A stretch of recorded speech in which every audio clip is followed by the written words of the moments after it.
الله الرحمن الرحيم الحمد لله رب العالمين مدحونا جمهورية الصوماليلاند مدن المصبيح عبدي مدحونا كحيندي هوري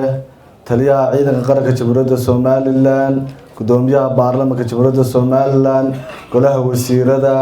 xisbiyada mucaaradka ee qaranka Jamhuuriyadda Soomaaliland ciidamada taliyaasha ciidamada kala duwan ee qaranka Jamhuuriyadda Soomaaliland iyo marti sharafta qiimaha badan ee ku sugan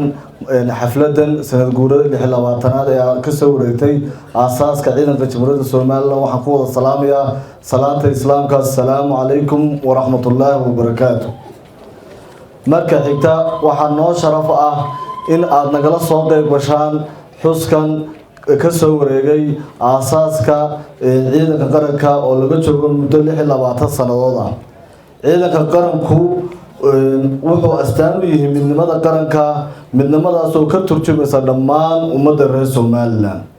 sidoo taliyuu sheegay amba ku xusan dastuurka Jamhuuriyadda Soomaaliland iyo xeerarka kale dalka ciidanka qaranku wuxuu leeyahay mabaadi' iyo waajibaad qaran ciidanka qaranku wuxuu saaran yahay difaaca iyo madaxbanaanida dalka Jamhuuriyadda Soomaaliland ciidanka qaranku had iyo jeer wuxuu u hoggaansamaa oo tixgeliyaa dastuurka iyo xeerarka kale dalka u yaala madaxweyne mudanayaal iyo marweyn waxa xaqiiq ah markasta goob kasta laga sheego khilaaf iyo iska horimaad ama wax halis gelin kara xasiloonida iyo badqabka dalka ciidan qaranka ayaa kaalmada ugu horeysa ka geysta iyagoo sugaya amniga iyo xasiloonida isla markaana suurtageliya jawi degan oo lagu wada hadli karo laguna soo afjari karo khilaafka ama colaadaha sidaa la socotaan dalkeena bariga galbeed wixii khilaaf ka jiro oo dhan waxa soo gabagabeeyay ciidamada kala duwan ee dalka quwadda koowaadna waxay ahayd ciidanka qaranka Jamhuuriyadda Soomaaliland waana uga mahadcelinaynaa sidaa la socotaan waxaan tusaale cad u joognay in ciidanka qaranka Jamhuuriyadda Soomaaliland annagu madaxweynuhu noo diray degmada Lughayo iyo degmada Saylac in ciidamo qaranka Jamhuuriyadda Soomaaliland kamid ah ay kanaaco ku soo ridatay tiradan 12 ciidan qaranka ee tuulada Wadajir qaarna ay lafahooga ku waayeen waxaan idinka codsanayaa inta muddada 26 sanadood qaarna ay sugayaan inay ku waayaan oo u sugaan naftooda iyo dalkooda se u ilaalin lahaayeen waxaan ka codsanayaa inaan u duceyno una faataxayno fadlan faataxada oo akhriya bismillah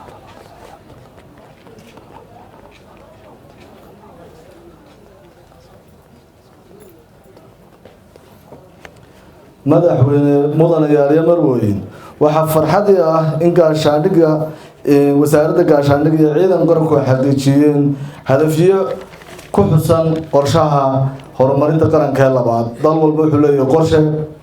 sida uu sheegay taliyaheena ciidanka qaranka waxa jira barnaamij madaxweynaha Jamhuuriyadda Soomaaliland uu hirgeliyay oo la yiraahdo barnaamijka shaqo qaran kaas oo cid walba mahadisay oo imika ciidamada kala duwan ee dalka ay ka soo dhalinyartii shaqo qaran ay qaybi dooratay ciidamada kala duwan ee dalka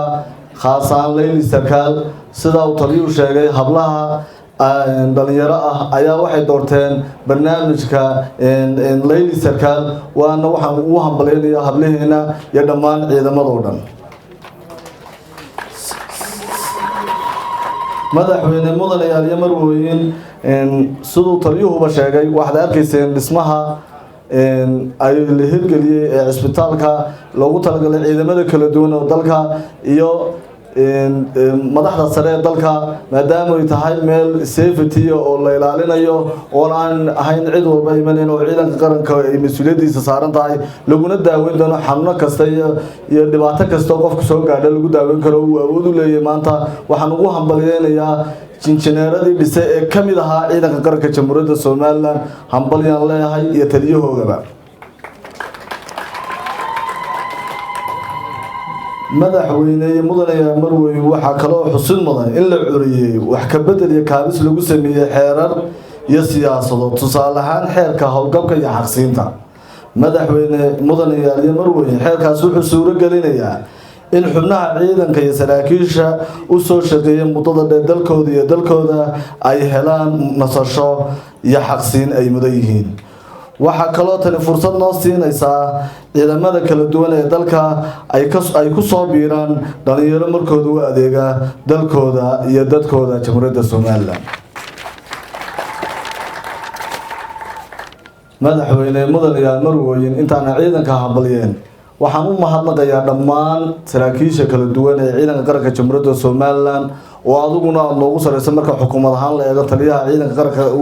dalkana aad tahay waxa soo hoggaanana adigu aad fulisay madaxweyne marka aniga iyo taliyaha laga yimaado jazaakallah hambaliyada waan u diray ciidanka kala duwan dadka ugu dambeyntii munaasabada sanad guurada 26 ee aasaaska ciidanka qaranka jamhuuriyadda Somaliland ka soo wareegtay waxaan halkan hambaliyo ugu dirayaa sareeyaasha saraakiisha sare saraakiisha hoose saraakiil xigeenka alifleyda dableyda iyo xaasaskooda anoo leh sanad guuro wanaagsan waxaad ogaataan in dadkiina iyo dalkiinu idin hanweyn yahay goor walba iyo goob walba